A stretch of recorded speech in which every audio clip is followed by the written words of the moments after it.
This is the story of an ancient island, an extinct giant, and a mystery that I've been puzzling over for half my life. 50 years ago, I came here to the island of Madagascar to make a series of programmes about the island's remarkable wildlife. That was way back in the early days of television, when everything was in black and white. It was one of the first natural history series that I'd made. Madagascar lies in the Indian Ocean, here.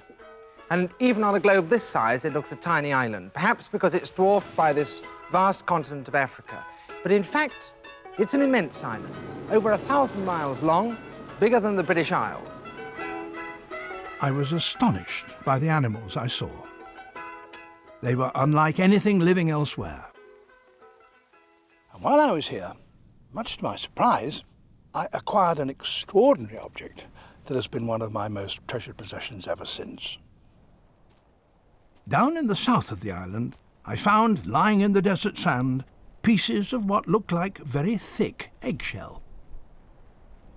I knew that a huge extinct bird had once lived down here. These must be bits of its eggs. I asked the local people about them. They were more than obliging.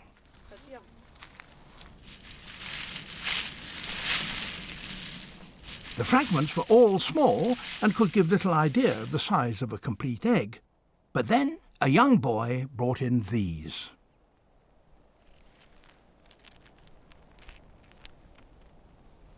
At first, I thought they were just a collection of exceptionally big bits that he had picked up over some time. But then I noticed that two of them looked as if they might fit together. I had apparently got myself a three-dimensional jigsaw puzzle. And they did fit. So I joined them with the sticky tape we used to seal our film cans. Soon I had built up two halves. This was a single, immense egg. And it was virtually complete. I reckoned it must have contained as much as 140 chicken eggs. The bird that laid it must have been a giant indeed. But this raised all kinds of questions. How old was this egg? When did the bird die out? And what does it tell us about man's relationship with the wildlife here?